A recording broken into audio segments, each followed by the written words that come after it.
Eno ye program yo ensulo ey'enkya wano ku 3 ABN TV. Yiga okutandika olunaku ne Katonda. Twebaza Katonda nti atuwadde olunaku olulala era tusisinkane okwogera ku kigambo kye. Katonda mulungi ennaku zonna, era ennaku zonna Katonda mulungi ddala. Katonda atuwadde olunaku olujja olulala. Mikwano gyaffe abamu tebasobodde kululaba, naye ggwe nange atukkiriza omulabi wange tubeere nga tulaba olunaku luno. Tumusabe abeere mu bulamu bwaffe, atukozese, atukulembere. Enkya eno tulaba omukisa gw'okutambula ne Kristo. Jjo twalaba nti omusajja oli yawulira emirembe n'asaba, wange kambeere awamu naawe, ng'awulira tayagala kuva wali Kristo.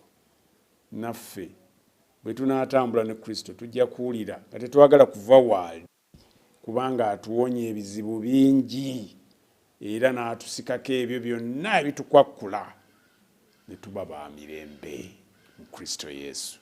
Tusabe. Ayi Mukama Katonda waffe tukwebaza, tutuwadde omukisa enkya eno okutambula awamu naawe. Ssebo tumanyi nti wooli waliwo emirembe, kubanga gwe oli wa mirembe, oli wa kisa. Olina okwagala kungi gye tuli, kubanga wawaayo n'obulamu bwo ku lwaffe. Twagala era twegomba okubeera naawe olunaku luno. Kkiriza tubeere naawe, kuyita mu linnya lya Yesu Kristo Mukama waffe. Amiina.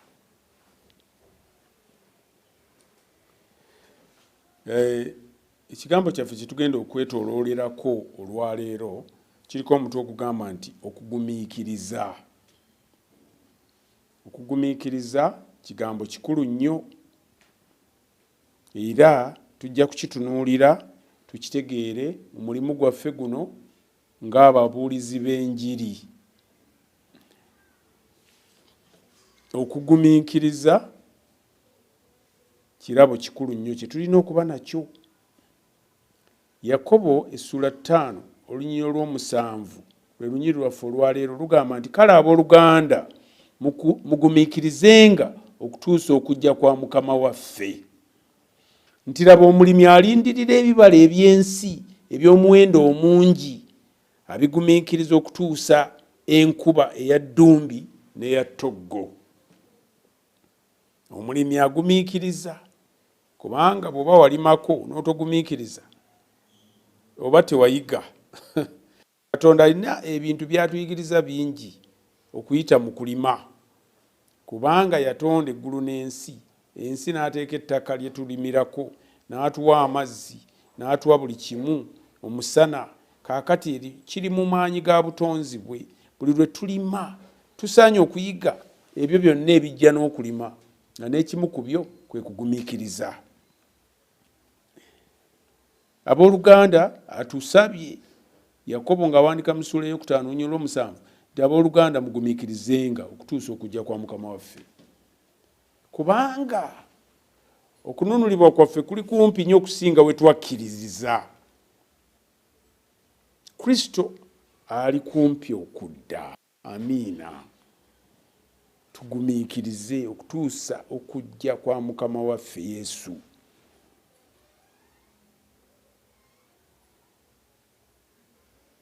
Bwe tutunula ekigambo ky'okugumiikiriza tukiraba nga kiri mu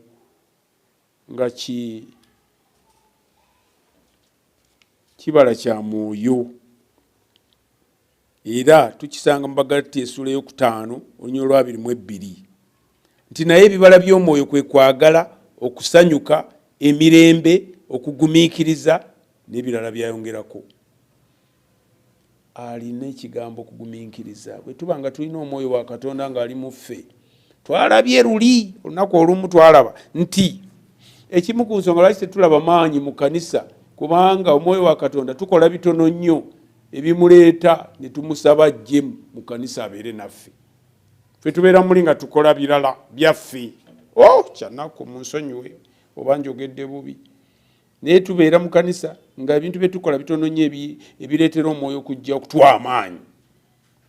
Kuba yatugamba tulifuna amaanyi, omwoyo omutukuvu bw'alijja ku ffe tuliba bajulirwa mu Yerusaalemi, mu Buyudaaya, mu Samaliya n'okutuukira ddala ku nkomerero z'ensi. Mujjukira olunyiri olwo twalusomako. N'olwekyo amaanyi gano agatuwa tugasabe. Era abayigirizwa yagawa abantu abasooka batume mu kifo mu kisenge ekya waggulu. Era ne gajja ne gabakkako ne galabika ne bakola omulimu ogutali gwa muzannyo, ne bakyusa 3,000 mu lunaku lumu. Ago maanyi gaali g'amaanyi. Omwoyo oyo akyaliwo. Kristo yatubuulira, yamutulekera. Era bwe tumusaba ajja kukola. Kaakano tulina okugumiikiriza, tusabe ekibala ekyo kitubeeremu, naddala nga tukolagana n'abantu ba Katonda.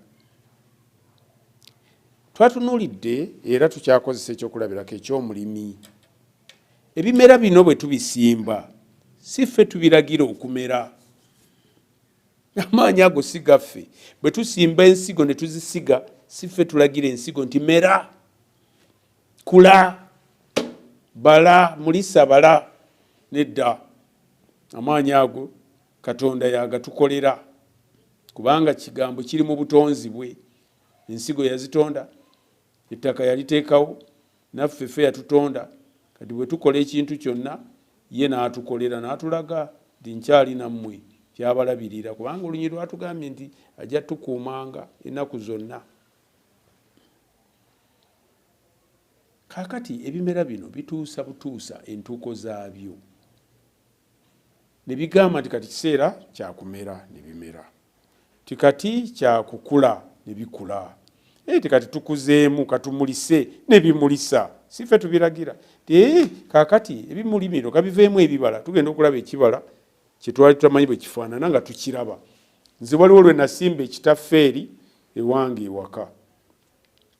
Kati nali simanyangako kitaffeeri kiva kitya, kimulisa kitya, kireeta kitya ekitaffeeri ne kikula kimala ebbanga ki. Kati ngenda okulaba lumu ekitaffeeri kireesa akantu akalinga ekimuli. Ngenda okulaba nga ate kavaako obupapajjo nga bugwa wansi. Ngenda okutuna akantu akasigaddeko nga sikalaba ngeri gye kayinza kufuuka kitaffeeri. Ne ngamba kanondoza kafudde. Nali ndi kumpi n'okukamogolayo. Ne ngamba kankaleke ndabe. Ngenda okulaba ng'akantu kagenda kafuuka ko kekeeragira sinze. Kati nange simanyi na bye kakola. Lumu ngenda okulaba muvuddemu akantu akaliko obukongolijjo nga bwe bumanyi obubeera ku kitaffeeri. N'olwekyo si ffe tulagira ebimera okukola emirimu gyabyo. Ate ebibala bwe bimala okujja si ffe tubigamba nti yengera. Era tulina kugumiikiriza. Kyengezaako okwogera tugumiikiriza okuva ku nsigo bwe tuzisimbidde ne tutuuka ku kulaba ekibala nga kyengedde. Kyava Bayibuli ekozesa ekyokulabirako nti kale abooluganda mugumiikirizenga okutuusa okujja kwa Mukama waffe. Ate olunyiri lwe lumu ne lutugamba nti laba omulimi alindirira ebibala eby'ensi eby'omuwendo omungi abigumiikiriza okutuusa enkuba eya ddumbi n'eya ttoggo. Kati nga tulaba Bayibuli etulaga tunuulira omulimi bw'agumiikiriza, naye gwe lwaki tosobola kugumiikiriza kudda kwa Mukama waffe Yesu Kristo? N'opapa nga n'emyaka gy'olina wano mitono n'olyoka ogyonoona n'ogenda mu kuzikirira. Ate bambi oluusi nga wategeera Kristo. Tusaanye okugumiikiriza. Olunaku lwa leero nga lutandise, nsaba nnyo Mukama abeere naffe. Atuwa okugumiikiriza okutuusa okujja kwa Mukama waffe Yesu Kristo omulundi ogwokubiri. Nga tukola ekyo, tukole ebyo ebitusaanidde okukola. Nga n'ekimu ku byo kwe kutegeeza ku balala nti ffe tulindirira kujja kwa Yesu Kristo omulundi ogwokubiri. Bannange mutwegatteko kubanga Yesu yatusuubiza agenze tuteekerateekera ebifo kubanga era Yesu ajja kudda era kiseera kiweddeyo n'ebiseera bino biraga okusinziira ku byawandiikibwa eby'obunnabbi nti enkomerero etuuse. Bulidde. Kakati tulaba nti ebibala katugambe waliwo ekibala kye bayita cucumber mu Luganda munansonyiwa naye mmanyi abamu mukimanyi. Kyo kimala ennaku 5. Kasita kimala okumulisa nekitandika okukola ekibala kimala ennaku 5 ku 7 okukungulibwa. Ennyaanya batulaze nti zimala ennaku 7 ku 8 nazo okwengera. Kasooli nti yamala ennaku 6 okuva lwatandika okufuuka ng'omusooli okutuuka okukula okwengera. Waliwo enva endiirwa ze bayita lettuce, zo zimala ennaku 45 ku 5 okubeera nti zikungulibwa ziriibwe. Ensujju olina okugigumiikiriza ennyo, naye etwala ebbanga lyayo eriwererako ddala. Biriŋŋanya yatwala ennaku nga 3 naye n'akula n'oba nti osobola omukozesa. Ebintu bino tebisobola kwanguyizika kupapizibwa. Ebintu bino tebisaana kupapizibwa. Era ennaku zino tulabayo ebimera bye bayita GMO abantu babikyusiza ne babitawanya, naye ffe bennyini tutegeera nti tebiwooma bulungi, birabika tebisanyusa, birina emize gyabyo kubanga omuntu yagenda n'abitawanya. Naye ku nteekateeka y'omutonzi waffe ffe okutufunira ekisinga obulungi ku nsigo ze yatukwasa zatugamba tukozese nti ebintu bino tetusobola kubipapya, byo bitwala ekiseera kyabyo. Kye tulina okukola ekitukubirizibwa kugumiikiriza. Ekyo tukirabye ng'abalimi. Kakati bwe tuva ku kulima tusobola okusembererako ku njiri nga tukozesa ekyokulabirako ekyo nti enjiri bwebuulirwa eri abantu emyoyo gino gyesalirawo. Naye twalabye mu nnaku ez'emabega ze mbadde nzijja wano nga njogera nti ffe tulina okusaba omwoyo wa Katonda, tusabira emyoyo gino agikeko, agikozesa omulimu. Pawulo naye yatugamba ku lunaku olulala ndi yasiga omulala afukirira, naye Katonda yakuza. N'olwekyo waliwo ekitundu Katonda kye yeesigaliza ye kyalina okukola mu bulokozi buno. Ffe tetusaanye kupapya. Bano nabo mbabuulidde tebasalawo. Nze bino bannange enjiri oba bwetyo bwebeera nedda oba weerabidde, kubanga waliwo ekitundu omwoyo wa Katonda ye yennyini kyakola mu mutima gw'omukkiriza oyo omujja. Gwikola ekitundu kyo, muwe obubaka, mulage byonna mu kusaba okw'ekitalo, ate osaba omwoyo omutukuvu akole mu bulamu bwe. Omwoyo wa Katonda ajja kukola. Emyoyo gyesalirawo. Kakati gwe singa ogipapya kiyinza okuba nga kye kiri ku lwa bulungi bwagyo, kubanga teginnaba kunnyikira kufuna kusalawo. Naye tufuba okulaba ti bwe giba giraalidde bulaalizi mu kusaba okw'ekitalo tugezaako kugiraga kino na kiri ebirungi ebiri mu kino.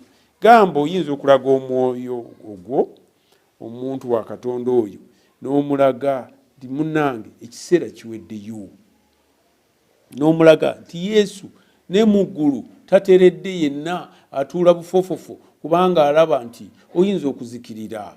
Tewandisazeewo lwaleero n'okkiriza Yesu Kristo.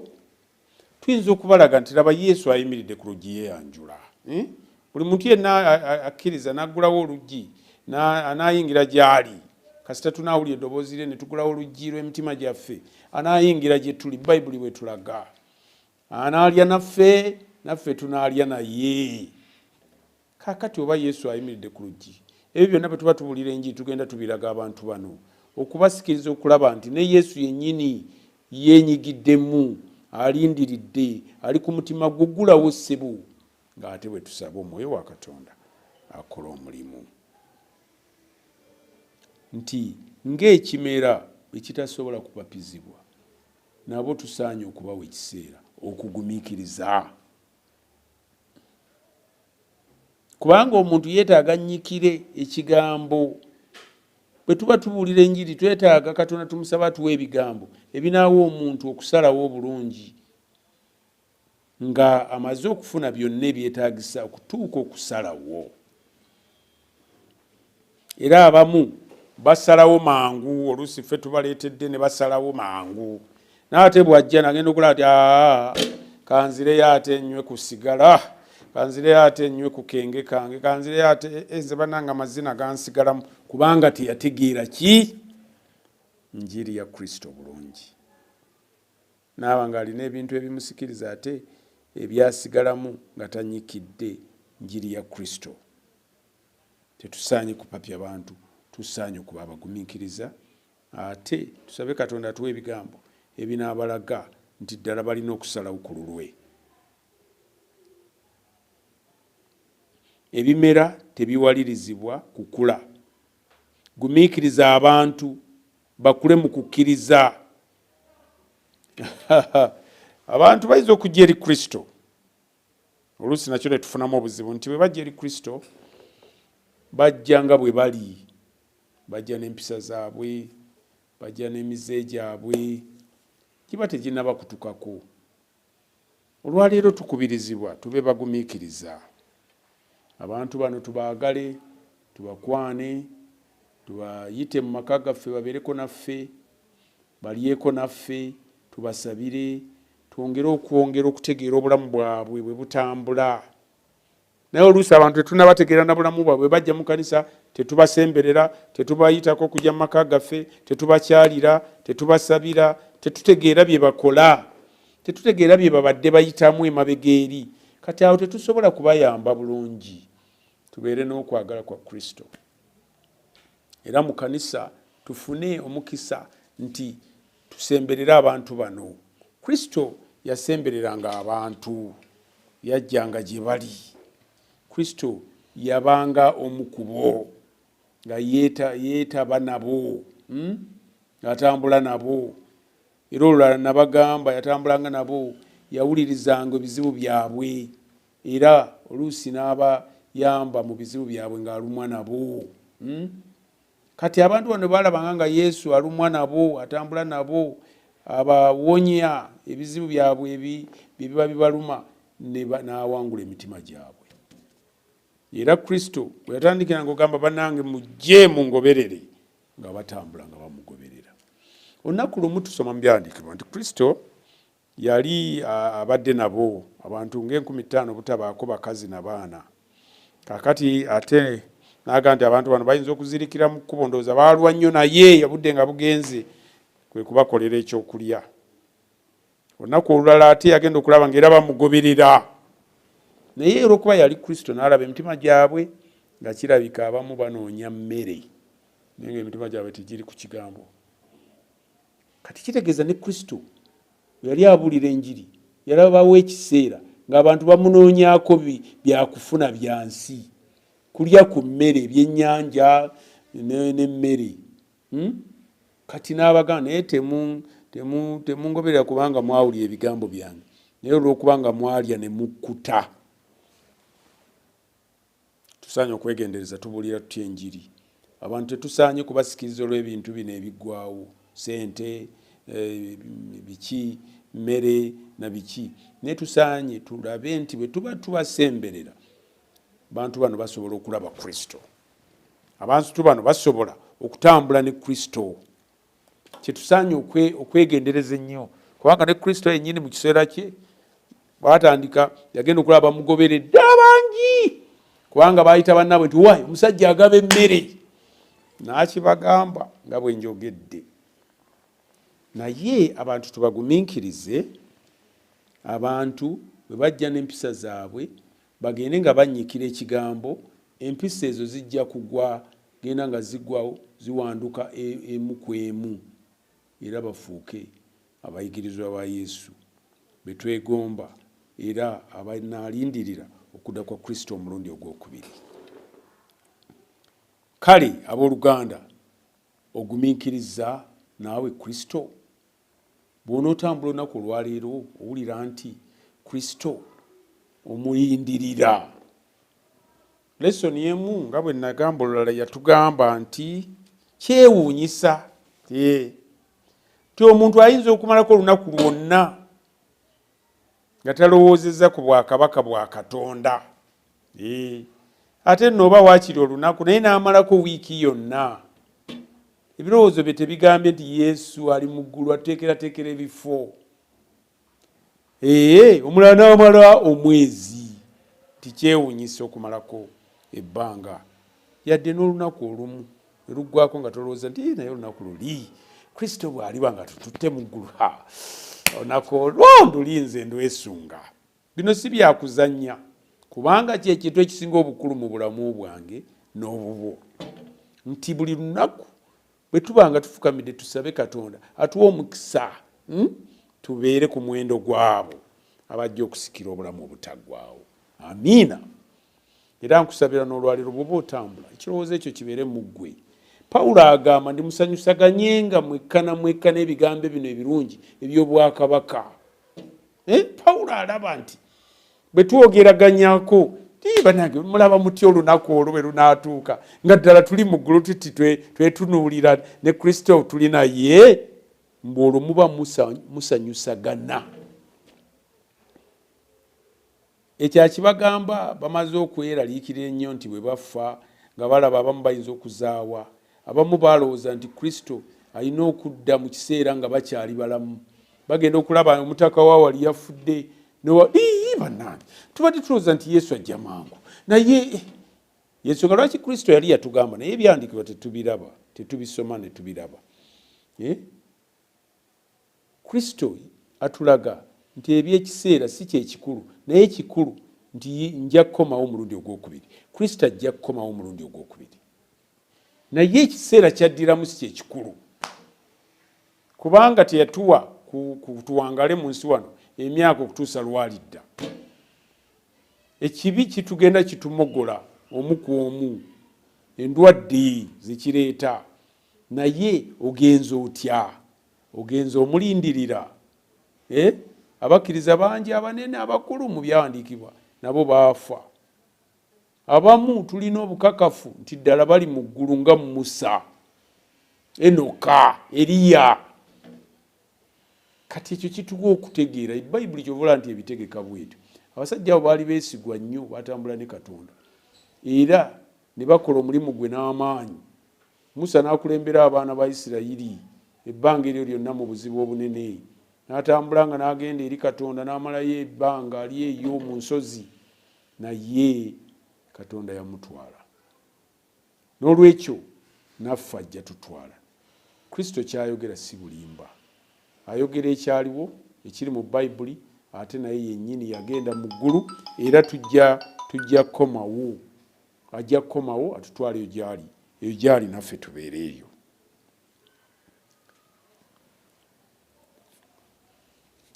Kakati bannange nga tumaliriza tulabe nti tubeera bulungi n'abakkiriza abo abato, tubagumiikirize. Ekyo kyekimu ku miramu emikulu egireese ekigambo okugumiikiriza. Tweme kubapapya wabula tulabe nti tubayigiriza ekigambo. Jo twalaba nti oluusi tubapakira ebintu bingi nnyo ne bibabuza nga tubayigiriza ebintu ku sipiidi, ebyawandiikibwa ebigumu ebyetaaga okuyigirizibwa oluvannyuma lw'ekiseera. Omuntu najja ng'alinga bw'ali bw'abadde atambula, nyambala ye, njogera ye, biki, ffe ne tugaa nti ono naye bannange ono wansi, ne tutagumiikiriza. Naye tusaanye obagumiikiriza, tubalaga okwagala, tubayigirize ebyawandiikibwa, nga tugenda tubaleeta mpola, era oluvannyuma lwa byonna abantu bano bajja kunywera mu kukkiriza, balabe Yesu. Era Yesu bw'anajja ku biro eby'eggulu, bangi tulabye nti bagambe nti kale ffe eno twandibadde tutuukayo tutya. Weebale nnyo owooluganda, munnange weebale kumbulira, gwe wambuulira ebigambo. Tolaba nti ojja kuba wa kitalo nnyo ng'olina essanyu lingi nga ne Kristo naye akuyozaayoza, wali muddu mulungi. Eggulu lisanyuka nnyo bwe tubeera mu buufu obwo obw'okubuulira ekigambo kya Katonda. Ebigambo bino tubiwulirize, tikale abooluganda mugumiikirizenga okutuusa okujja kwa Mukama waffe. Bwe tubuulira enjiri nabo balaba obulamu bwaffe ne batugumiikiriza. Ssebo ne nnyabo, enkya eno nkusabira Kristo abeere wamu naawe mu bulamu obwo. Nkusabira akukozese bulijjo, akukozese ku Sabbiiti, akukozese mu wiiki wakati, obeere mudduwe emikono gye, era abangi balabe omukisa okuyita mu ggwe ng'oyogera gye bali ng'obaweereza. Kristo ayogedde gye tuli era atwagala. Era wiiki eno nsanyuse nnyo okuba nti mbadde nzija n'embeera nammwe. Mukama abawe omukisa nga mweyongera okuyiga, nga mweyongera n'ensulo ey'enkya, era ebawa amaanyi era ebatambuza olunaku lwonna, kubanga Kristo ajja mangu. Tusabe. Ayi Mukama Katonda waffe omulungi, tweyanziza nnyo olw'ebigambo ebyo bye tuwulidde olunaku luno. Nga tutandika olunaku olwaleero ssebo tukusaba obeere wamu naffe, otukulembere, tuwa obulamu obulungi, tugobeemu endwadde embi ezitunafuya, tuwa amaanyi ag'omwoyo, tuwa okuweereza. Era ssebo twagala okulaba Yesu ku lunaku luli ng'akomyewo tutwale eyo gy'ali, naffe tugende naye, tubeere naye mu bifo byatuteekeddeteekedde. Tusabye okuyita mu linnya lya Yesu Kristo Mukama waffe. Amiina.